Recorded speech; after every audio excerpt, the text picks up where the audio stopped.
bagaimana pentingnya kita minum dan makan.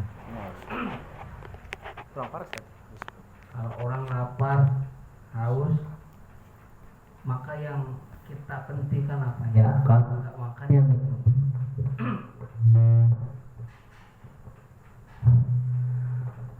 Maka hadirin rahimakumullah, ketika manusia juga dalam keadaan lalai, bingung harus bagaimana, maka dalam kehidupan manusia agama itu penting.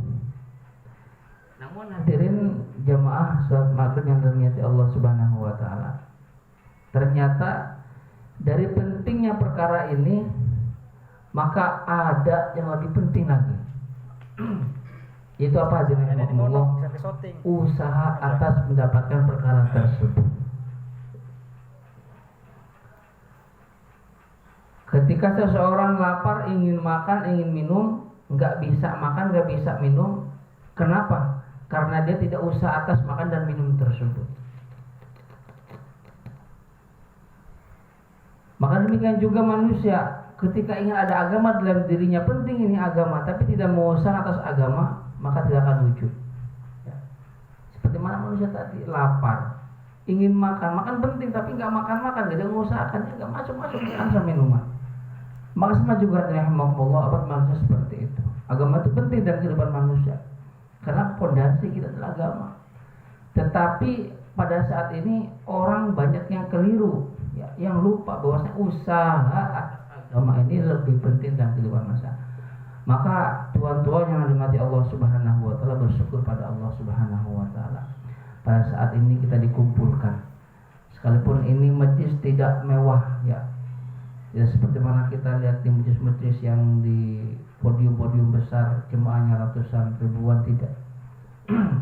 Tapi bagaimana di sini kita belajar mengusahakan atas agama, sehingga agama ini wujud dalam kehidupan kita. Agama ini wujud dalam anak istri kita, di rumah kita, di kamar-kamar, di dapur kita, ya, bukan sekedar hanya di luar halaman rumah kita. Ya, disinilah kita belajar bagaimana mengusahakan atas agama. Maka pada saat ini, ya, kita akan sama-sama belajar untuk mengusahakan agama dengan apa? Dengan cara berjalan, berdakwah, menyampaikan pentingnya perkara agama. Di antaranya rahimahumullah, kita akan buat satu usaha yang mana dulu dilaksanakan oleh para anbiya alaihi wassalam, sehingga Nabi kita yang terakhir Nabi Muhammad sallallahu alaihi wasallam, bahkan dengan orang-orang yang terdekat Nabi, itu para sahabat. Apa? Berjauhlah, arti jauhlah berkeliling menjumpai umat dari rumah ke rumah, dari lorong ke lorong, dari desa ke desa, dari kota ke kota. Bukan untuk minta sumbangan, tidak, tapi menyampaikan pentingnya perkara hak, sampaikan pentingnya perkara agama. Maka pada saat ini insya Allah kita akan berjauhlah, ya. Jauhlah sendiri artinya keliling. Maksud dan tujuannya yaitu apa? Menarik hidayah yang ada dalam genggamannya Allah Subhanahu wa taala, dan mengakalkan hidayah yang ada dalam diri kita. Adapun salah satu keuntungan dari berjauhlah itu diantaranya para malaikat dan penduduk langit dan penduduk bumi, bahkan dikatakan semut-semut yang di dalam lubang sekalipun dan ikan-ikan yang di lautan akan meminta keselamatan, doa kebaikan bagi orang-orang yang mengajak kebaikan. Kemudian dikatakan juga debu-debu yang menempel di kaki orang-orang yang sedang berjauhlah, yang sedang berkeliling fisabilillah, maka akan menjadikan salah satu tameng asap daripada api neraka. Ini ada satu, ya, yang sering kita sampaikan tuh, berdiri sesaat di depan orang kita ajak, ya, untuk kebaikan, maka lebih baik kita apa? Melaksanakan sholat sunnah berrakaat. Nah, ini kata syekh kita Al-Imam Kiai Haji Umar Son Haji, itu hadis jangan sampaikan.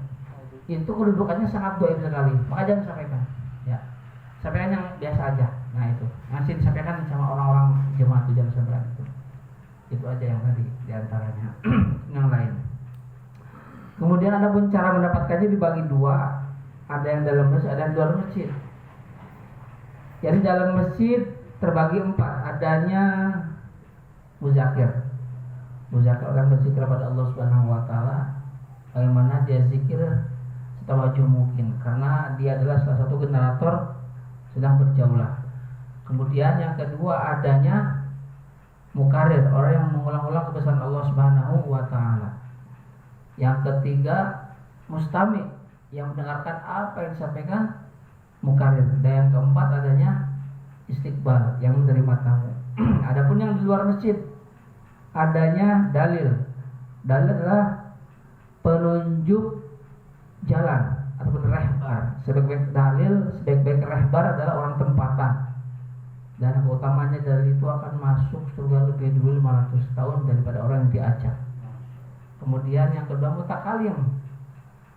Mutakalim ini yang penyambung dari Rasulullah SAW. Apa tugasnya mutakalim? Pertama, sampaikan dulu, kenalkan dulu pada Allah SWT. Apa gimana? Alhamdulillah, Bapak yang dimana Allah SWT, datangnya saya ke sini, bertemunya saya ke sini, ini semata-mata karena Allah. Itu yang pertama tugasnya. Kedua, kenalkan kita jemaah di mana begitu. Ta'aruf ya. Kemudian yang kedua, ta'aluk, sambung hati, targhib, taskil. Kemudian mamur ya yang meramaikan rombongan. Meramaikan bukan seperti pawai, bukan ya, tapi jalan dua-dua, zikir dalam hati. Kemudian amir. Tugas amir yang mengatur rombongan.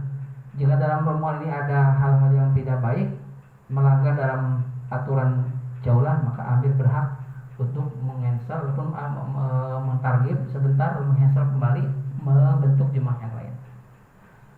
Nah, itu diantaranya.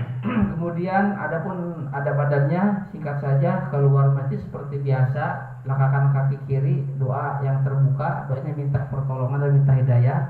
Kemudian jalan dua-dua, ya, tundukkan pandangan, tidak boleh memetik daun-daunan dan tidak boleh mendawa batuan. Kemudian bawa 4 perkara: zikir, fikir, syukur, sabar. Ya, insya Allah pada yang bertugas, Mir, Ubaid. Yang siap mutakalim, boleh mutakalim siapa? Saya pun dalilnya tempatan.